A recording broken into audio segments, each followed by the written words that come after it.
I can't open it. Oh, here it is.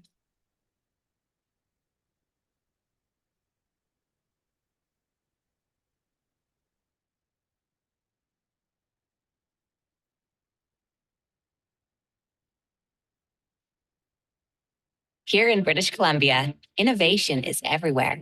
From how we engage with natural resources to evolving transportation and creating industry-defining technologies. BC innovators are putting their mark on tomorrow and addressing the crucial social, economic, and environmental challenges we face around the world. And at Innovate BC, we help foster the ideas and solutions emerging out of our province, so that all British Columbians can benefit from a thriving and inclusive innovation economy. So, what does that mean?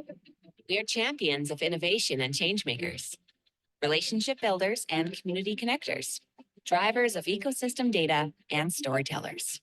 We work to create more opportunities for everyone to participate in our innovation ecosystem, working with strategic partners in BC and beyond.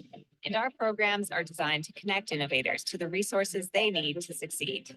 Looking to start and scale your business, or learn how to navigate human resources, digital marketing, or intellectual property? We'll connect you with experts in your field and mentors to help your business grow. Need funding? Our grant programs can help you hire talent, commercialize your research, and validate your technology. Searching for innovative solutions to your most pressing challenges? Tap into our network of BC's most promising innovators and solution providers. We help companies large and small across industries drive innovation forward, because BC is the best place to start, grow, and invest for tomorrow. Begin today and grow your idea with us. Innovate BC. Awesome. Well, welcome everybody. You've joined Innovate BC this Tuesday afternoon. It is a beautiful day here in Amiskwaciwâskahikan, Edmonton, Treaty 6 territory. Feel free to put in that chat box where you are joining from. I see some names I haven't seen before, so glad you are here. It is a special day. Not only that we have the one and only Jess Sanderson-Barry joining us, but it is the full moon. Grandmother Moon will be out. She's going to be peaking around 7:30 p.m. Mountain Standard Time tonight. So it's always a good time when Grandmother Moon visits us. It's a reminder for us just to take a pause, take a moment, take a breath, take that inward journey, reminding us that we are beautiful in all of our phases. So I hope that you're doing well and happy full moon day.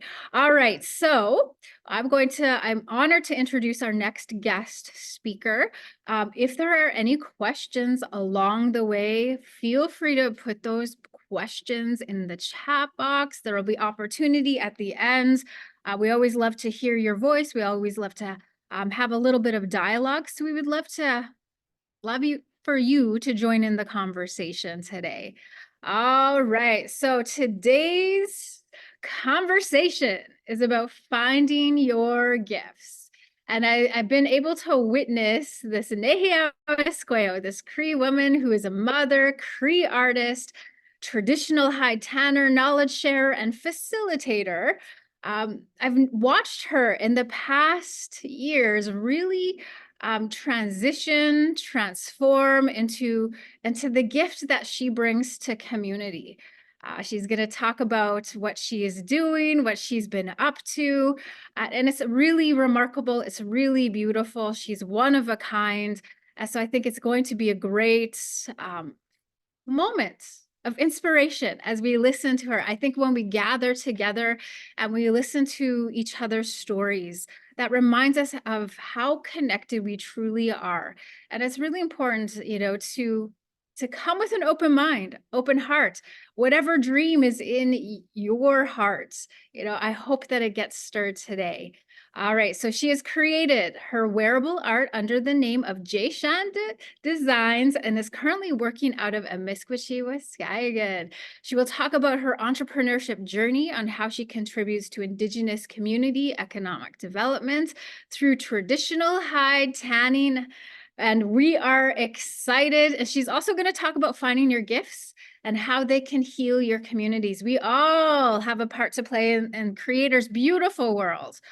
So I'm looking forward, Jessica, to hear about the gifts that you bring wherever you go. And you travel around everywhere. So I'm looking forward to hearing your stories. And thank you for being here as I'm passing this virtual mic off to you.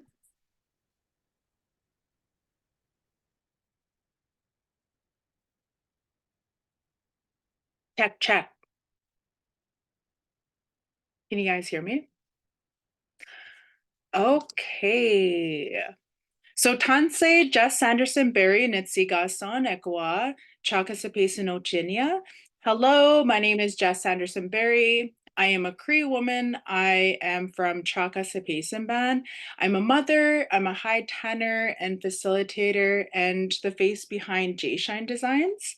So firstly, I'd just like to thank the organizers for bringing us together in such a good way. Thank you, Michelle, for that introduction. I remember your boot camps and there were hella hard, but I'm seeing some familiar faces in this space. Asta, thank you for coming to join us. I really miss you too. So I was just actually asked to share some of my journey as a Cree artist, high tenor entrepreneur, and owner of JShine Designs. So today I'll be speaking about my past experience and how art really reawakened my spirit through high tanning. The theme of this presentation will be focused around Indigenous economic development, entrepreneurship, and how finding your gifts can truly bring healing to our communities. So I'll first talk about my family, my education, and how being shifted basically the trajectory of my life into a positive way. So before I begin, I just want you to think about these questions. How can I contribute to Indigenous economic development? What gifts can you offer to continue to build Indigenous knowledge systems?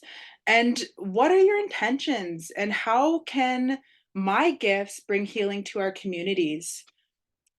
So these are just a few pictures of my grandmothers and my late grandfathers.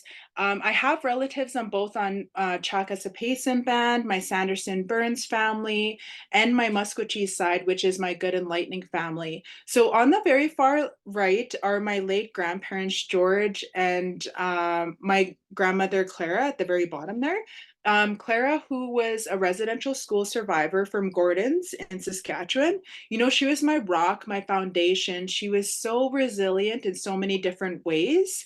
And the reason why I just wanted to show you my relatives is it's really important to understand who your relatives are and where you essentially come from, right? So I just wanted to honor all of them because without all of them, I would not be here today. And I just have so much gratitude for all of my relatives. And every time I look at that picture, I just think of just how times have certainly shifted and transformed, but also just know that your relatives are with you truly in all the work that you do. So here, I'm going back in time here, okay? So this is actually I'm just gonna talk quickly about my education journey because I think that's so important. My path was not linear by any means. So just a little bit about myself. I was born and raised in amiskwaciwâskahikan here in Edmonton, Treaty 6 territory. And here's just a quick capture of the different places in my life from kindergarten, which I wish someone would have brushed my damn hair. I don't know why they sent me to school, but okay. So in kindergarten, 1990, and I'm really dating myself, right? And then to grade 9 to 1999, and then to grade 12, 2002. And then so I just wanted to kind of show you just different photos of me growing up, but pretty much I'm just the only first one in my family to attain a degree. And my first degree was actually a Bachelor of Business Administration major in accounting. And my second was a Bachelor of Arts major Native Studies, a minor Women Gender Studies. And I also hold a certificate in Indigenous Governance and also a TAID certificate through CanDo. So post-secondary was actually never wasn't spoken to me to. just because that dialogue didn't really happen within my family, because no one really went to post-secondary, right? So I never actually received my high school diploma due to missing my social 30 course. I think I was like 2% shy. Um, and I didn't receive my high school diploma, and I just held on to that shame for a long, long time. And I feel like over the years, I had to kind of just let that go. And I think it's important to tell our youth that you can still achieve anything without a diploma. And I really believe that we need to start shifting this dialogue and letting our youth know that they can still attain a degree without a high school diploma. And I think too, it's just like really important to let our youth know just never to give up. Every person has their own path to lead, and every path is different.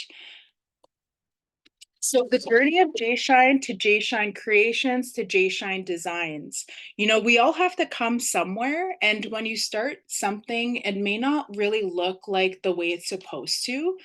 For me, I looked for perfection, right, in my beadwork.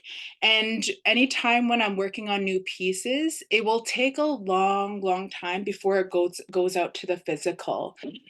During this time in about 2000s, I started beading and I learned from amazing knowledge holders. And then I took many, many breaks. I quit beading, coming back, quit beading, coming back. And during this time, I was just going through a transformation of really connecting with myself, slowing life down and returning back to my beads and creating some pieces that come from within.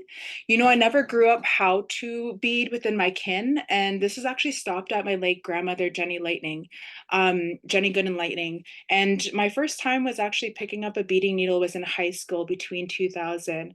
And there were times again when I said, like, I quit, come back, quit, come back. My lines were bumpy and the beadwork just did not look like the way that I envisioned it. So over the years, I just learned from many different knowledge holders, but every time I would always come back to beadwork.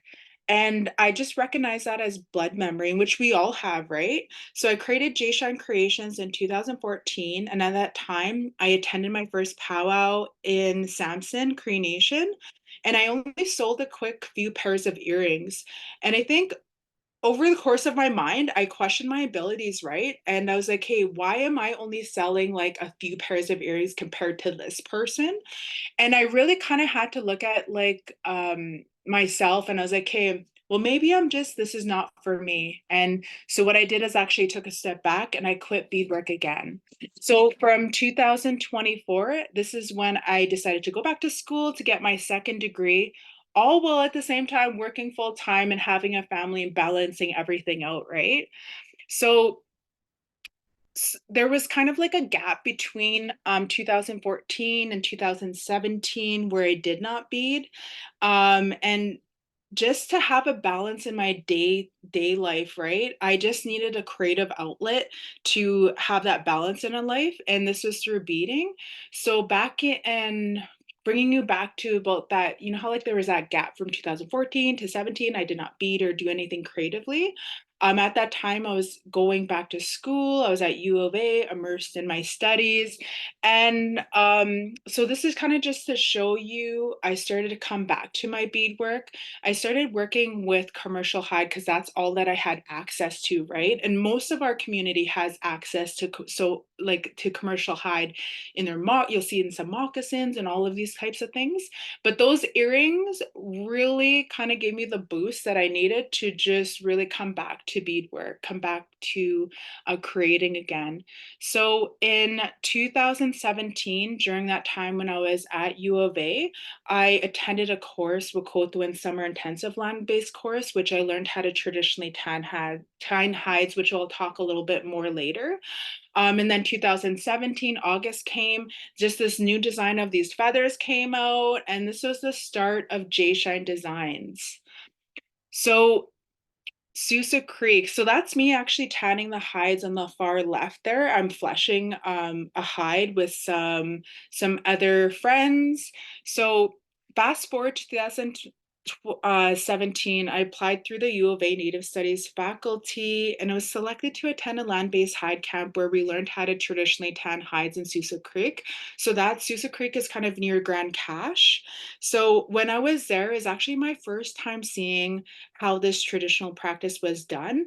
And it was just amazing just to be immersed on the land with knowledge keepers and community members, just teaching us different ways of knowing and being. And it felt just like honestly a reawakening of my spirit, you know, as a nêhiyaw Cree woman. And being connected to that Muswa in ways I've never felt.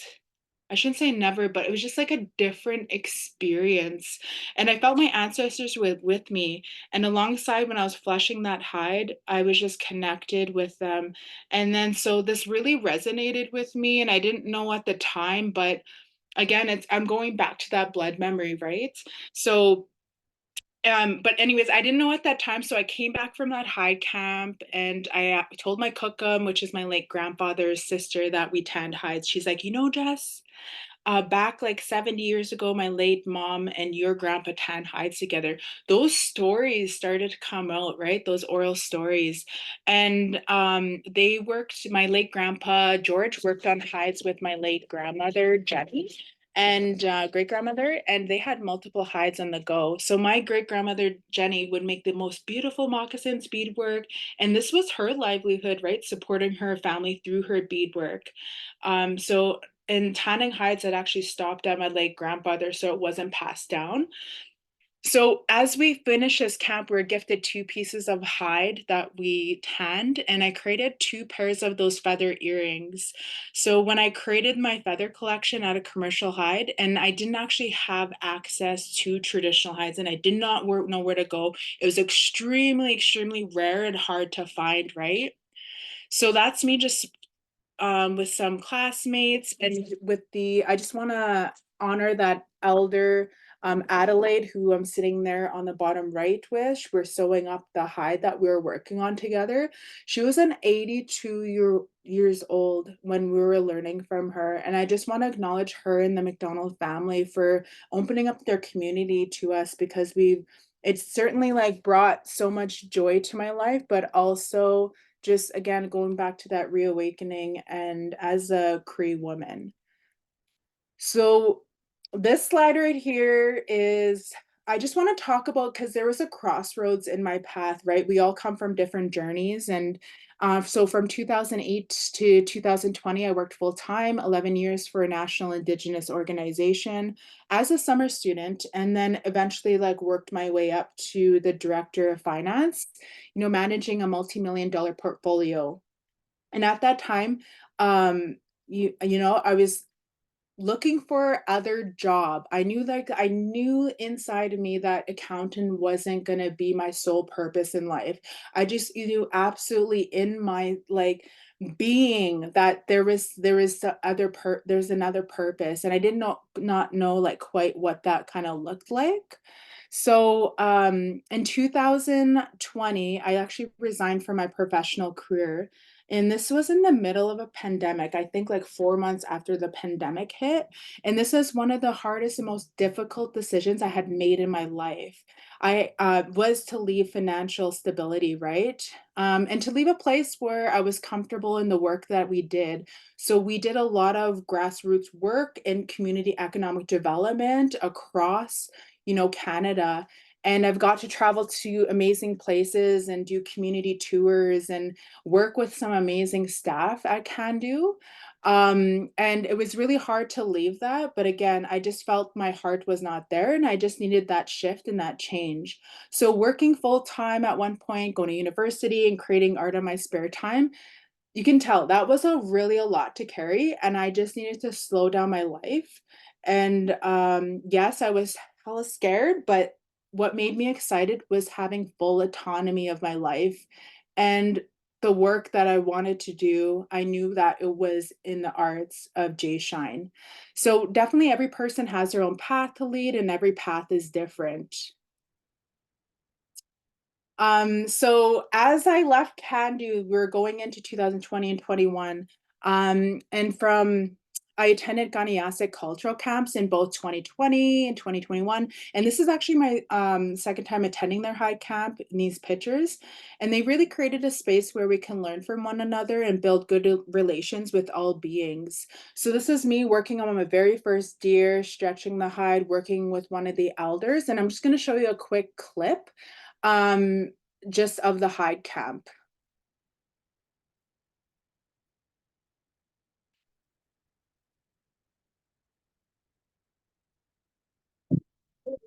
Okay.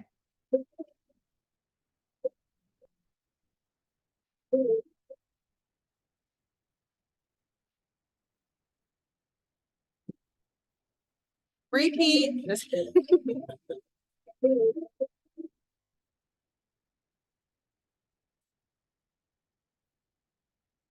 So I just wanted to kind of show you, I know it's a quick clip, but there's so much within a hide camp. It's so fulfilling, but traditional hide tanning is just a traditional practice that has been here since time immemorial and played a significant role in our way of life to clothe, you know, to provide shelter for our people.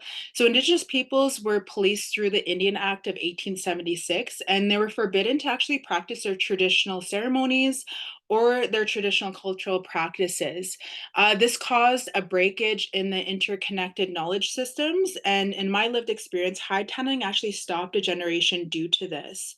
So we are at a time where there is this resurgence of hide tanning happening around Turtle Island. You know, Indigenous folks are finding healing from the land.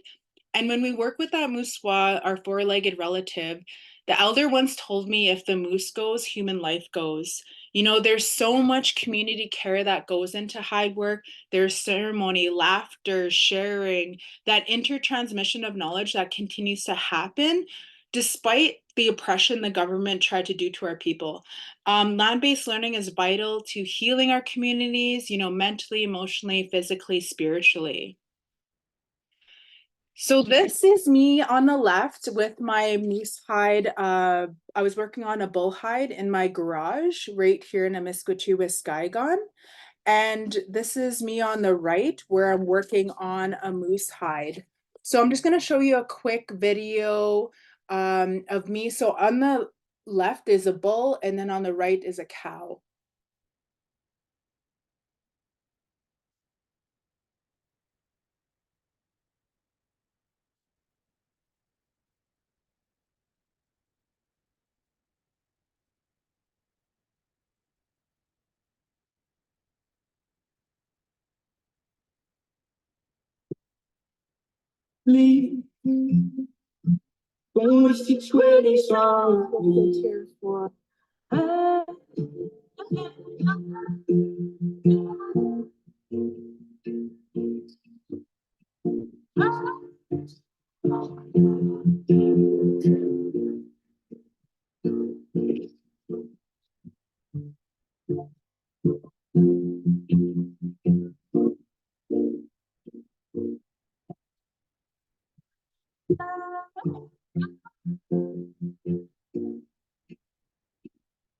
So you gotta go, leave. Don't waste your 20s on me. That honestly brings tears to my eyes. There's so much emotion there. So many hands have touched that hide and have helped with that hide. So I just really want to acknowledge everybody in that video. Obviously, like in that video, there's so many people. I've traveled everywhere with that one moose, but like it brought a community together, right? So, and I do have some challenges tanning hides in the city. On this bull on the, or these hides were in the backyard. They're these exact two, and Fish and Wildlife, my neighbor called them, and they said we had a grizzly bear in our backyard. But obviously it's not a grizzly bear, but I felt like the neighbors tried to regulate our ways of knowing and stop us from exercising our rights to our traditional ways of knowing, right? We still continue to tan hides in our backyard. We invite friends. We're able to bring hide tanning back to our family, right? You've seen some of my little nieces and nephews, they're playing right behind that hide, that very hide. I felt it was just such an amazing like just space to share that with all of the great grandkids of my late grandmother Clara and grandfather George. So yeah, I just wanted to kind of just show you that I do this in my backyard, and it's important to highlight that we're able to take up space wherever we are, right? There's I hate when people like say, oh, there's boundaries. There's no boundaries to land. The land is all around us, and I think that's important to know. Um, so going back to JShine, just a little bit, just throwing it back. This is the kind of like the start of JShine Designs in 2018. And my art has just slowly evolved throughout the years. I started to attend more markets, build my presence on social media, and show people behind the scenes of how I create art. So this diagram on the top right shows it's just not a piece of art. There's just so much more to that goes into that art piece, those beaded earrings that people wear, from designing to purchasing the materials, selecting the right beads and tools, from creating to doing. I do all my photography. I'm not great at it. I may take like 20 pictures and there's like one good picture, but I try. I update my website. I do all the marketing, social media, which I think takes the most time. Packing to shipping to dropping off each package to doing all of my quarterly reports that are due to the CRA, which kind of ties into my accounting background because I can really utilize the skills that I attained in my degree and I apply them to my very own business today. So JShine Designs evolved, right? So you went from this to that. So I started really focusing on my branding, like creating a logo and things like that. And as an artist, it took me really a while to find my way. You know, I beaded pieces that embody who I am and where I come from. And it's really hard to call this work because I'm so passionate about what I do and what I create. You know, my heart, my passion goes into everything that I do. So my advice to those who are bead workers or those who are considering any type of business, continue to challenge yourself, right? And I feel like create pieces and things that speak to your stories or that embody, like, you know, your family. And create a business that helps build capacity within our communities. I think it's important. So some of you may come from an economic development background, or some of you who want to own their own businesses. So how does JShine contribute to community economic development? I came across this report. It's called the National Collaborating Center of Indigenous Health Report. States economic development represents an opportunity for Indigenous communities to generate employment, right? Improve educational skills, increase self-sufficiency, and in turn addresses poverty and improve social conditions. So this essentially like ties into the work that I do and into hide tanning. So prior to tanning my own hides, I supported Indigenous hide tanners by purchasing their hides. And their hides are, you know, they're rightfully expensive, right? For the amount of time that goes into that. And so when you're supporting Indigenous businesses, you're also contributing to helping feed their family. You know, you're generating income for them to self-sustain themselves. Furthermore, you're creating employment opportunities. For example, like hide tanners may need to reach out to the local members to like help them tan hides, you know, maybe purchase wood from other community members. So really there's a lot of like community economic development that is um well, high tan is rooted in that, into the land.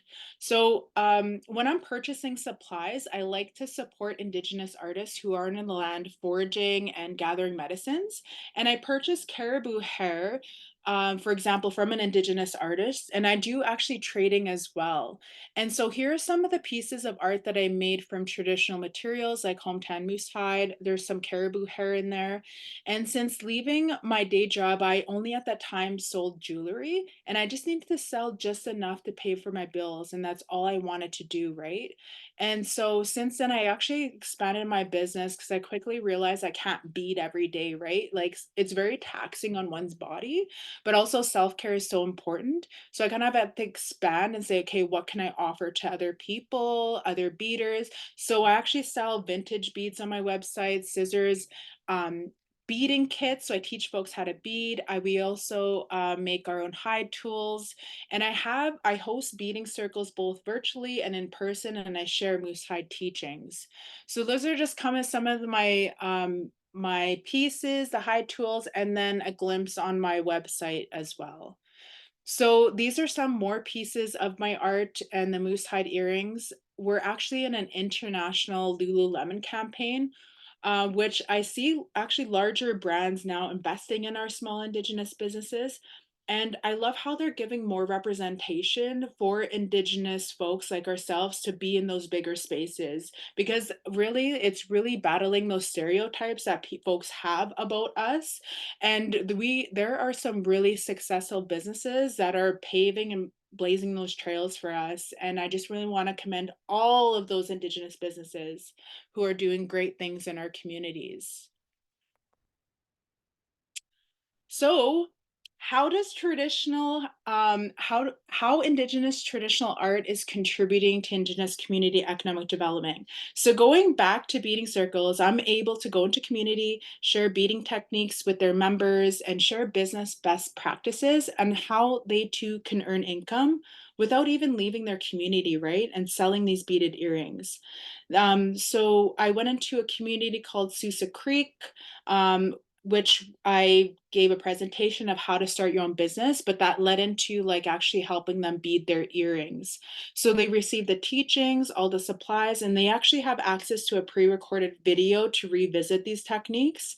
This right here is building capacity. This is learning traditional skills by them being able to pass down to the next generation. And that goes back to that that transmission of knowledge.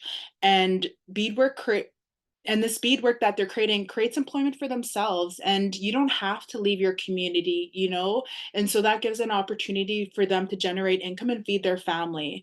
So looking back, like I found that Creator had a plan for me, going back to those gifts, right? We all have gifts, and it just took me about 35 years to figure out my purpose, but laying my intentions, I found art and hide tanning truly healing. So if you had asked me, you know like 5 years ago, if I were here today, like I would say it's impossible. Like I feel like we're so conditioned to live like a linear life, and straight on. I found I had to create my own path and find out what makes me happy. And then when I go do presentations to youth, I say, don't follow the money, man, because that's not going to make you happy. You have to follow your heart and what you're passionate about. And I really try to convey that in a good way, because it took me, at times I did follow the money. I went to school to be an accountant, and I did that because I had to get out of poverty. And the only way I had to get out of poverty was through education. So I'm not trying to undermine post-secondary education. I just want people to truly follow what their gifts are and truly explore what that intention is, and embrace that gift. So I just want to show you, these are just me in community. I went to Conklin. They had like a traditional cultural camp there. It was really nice. And then me in the middle, I went to Sousa Creek to teach beading and how to essentially start up your own business. So now we're going to kind of go into hide tanning. So I go wherever I'm called to, and we were here actually tanning hides downtown in Amiskwaciwâskahikan, and I felt that was such an empowering place to be, just because we were right downtown by the library, so-called Churchill. And we were able to flush hides outside, and then we went to the library and we brought this moose and we scraped it together. So those two pictures in the middle and the far right are us working on that hide together. And probably about 400 people came through there to come help with that hide. And then that's me on the left working in my garage, going hard, working on that bull moose. But I want to just show you a quick video of a hide tanning. And this was during last year, June, for Indigenous Histories Month.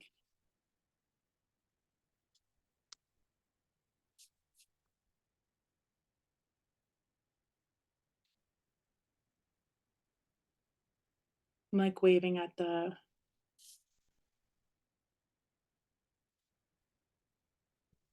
Oh.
Yeah, I just wanted to show that there were so many different places I went that month, but I met so many people.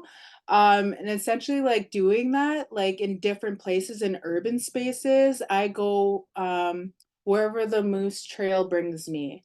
So I just wanted to just kind of highlight, again, we do this in urban settings and just taking up space.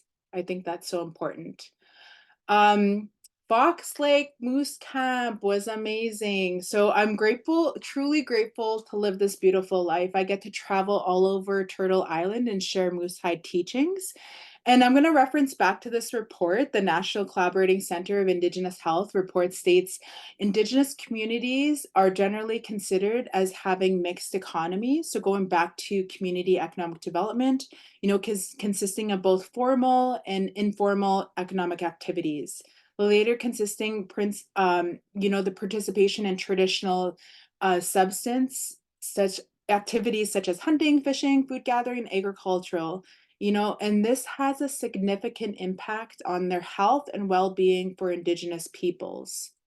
So this was my first moose camp that was called to in October 2022. And you know what's kind of amazing, I'm just going to highlight quickly, is they found me on TikTok out of all places. And I love how like social media is bringing communities together. But that's how kind of I went up north in northern Manitoba. Such a beautiful community to be. And I just want to also highlight these. At that time, I came up there with one hide to soften, and they didn't have any community hides at that time. So like, oh my gosh, what are we gonna do for 5 days? So I really prayed on it, thinking about it. We went onto the land on a boat to try to go see if we can see a moose. But anyways, that next day, there were hunters that went out that night, and they came back with 2 moose and I believe a few caribou. And what was so empowering was the community came together. We all skinned that hide. They properly packed the meat. We were able to have a of moose meat throughout that camp. But what was even significant is those youth, all under the age of 16, were given knives, and they had to skin that caribou themselves from start to finish. And I'm just getting like goosebumps because it was amazing to see, and just how much joy and healing that brought to their community. So I'm not gonna tear up, but okay. So Moose Camp 2023, I was asked to come back to the camp. And mind you, I should also mention, when I'm going into community, right? Like high tanning starts with honoring the land. And when going up back to Fox Lake Moose Camp, I've already built those connections with community members. So going back to seeing them and being with them is just so amazing. And them knowing how to hold their tools, scrape the hide, and teaching other younger kids, like that was just so impactful to see. So I just want to show you a quick video of the moose camp that I went to this past fall.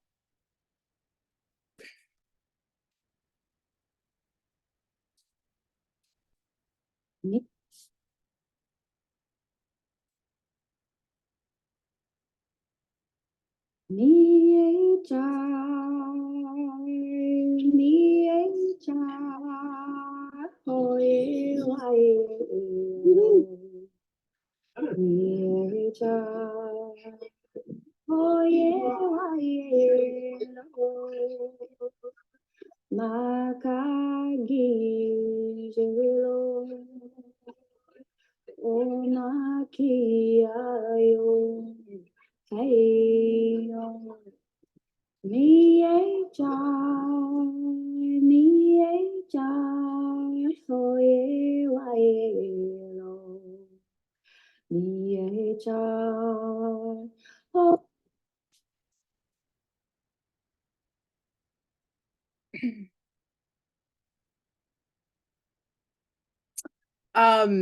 So I want to actually just acknowledge, everything takes a lot of work, right? To plan a community camp like this. There's so many people behind the scenes, like people forging wood, getting the punky wood, hiring cooks and all of that. So this community is such a beautiful place to be, and I'm just really humbled that they asked me to go there to second year to share Moose Hide teachings, and it's been actually one of the ladies told me that it's been quite like generation or not generations, like about around 30 years since they tanned hides. So to be able to bring that knowledge to the community, it's amazing to see that they want to keep this going fall after fall, because fall is a very important time for our communities. People, that's a time where we go harvesting our meat, and so, bringing that back, not that they didn't harvest the meat, but the teachings of the moose hide teachings, this is those teachings are go back to that transmission of knowledge that's going to be passed down for continued generations. And that blows my mind. Like, this is not just work, like it's more than that, right? It's a labor of love that continues on. And our land is truly, truly healing.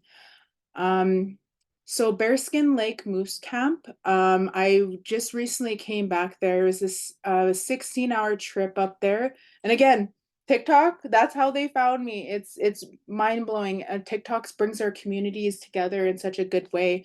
But I adapt anywhere I am, right? So when I went to Bearskin Lake First Nation, it was really cold at the end of March. So what we did is we utilized a space in their center, and you can see we're like working on the hide. There's an array of tools. There's multiple hides going on in that picture.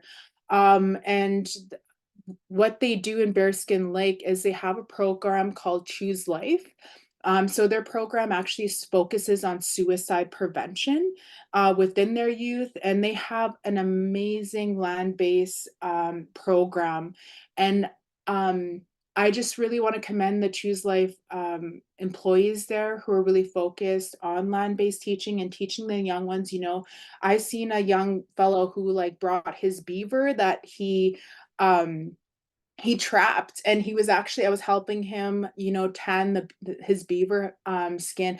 He was so happy, like, and just to see that smile and that look on his face of just how much he accomplished, with that hide, it was good to see. So this community, it was a fly-in community, right? And there was around about 400 or 400 community members that live in that community. But land-based programs are needed more across Turtle Island, and I'm definitely seeing more hide camps popping up in communities who are continuing to work on healing and towards reclamation of hide tanning. So how does community economic development happen within hide camps? It creates employment. Some of these camps on the back side of things, like they need to hire again people to bring in wood.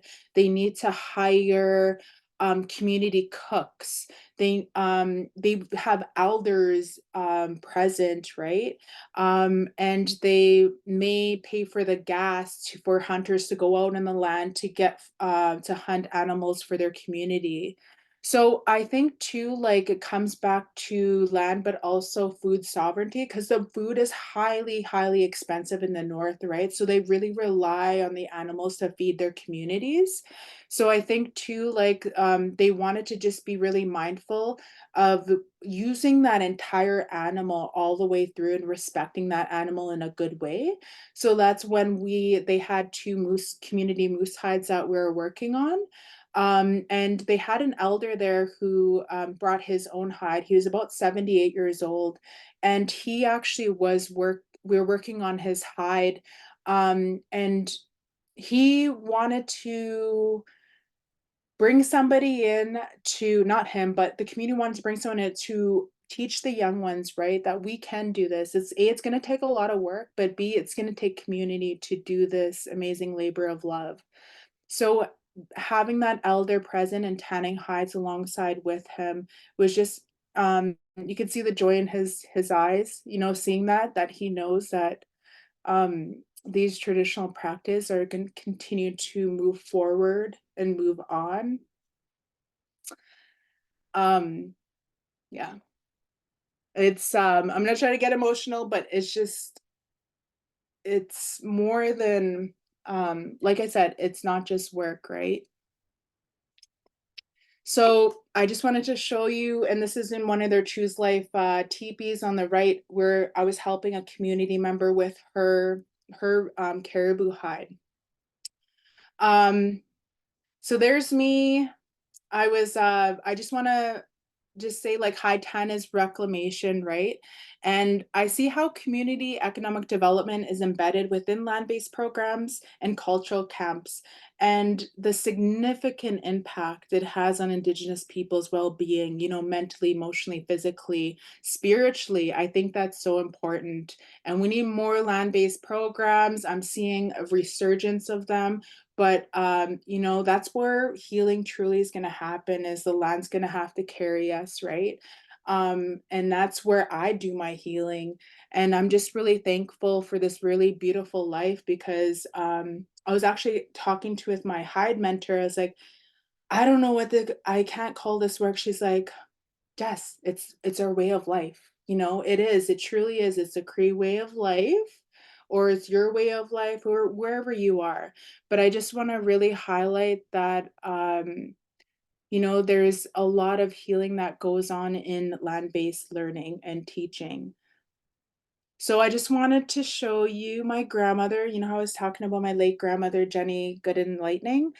She was a phenomenal bead worker, moccasin maker.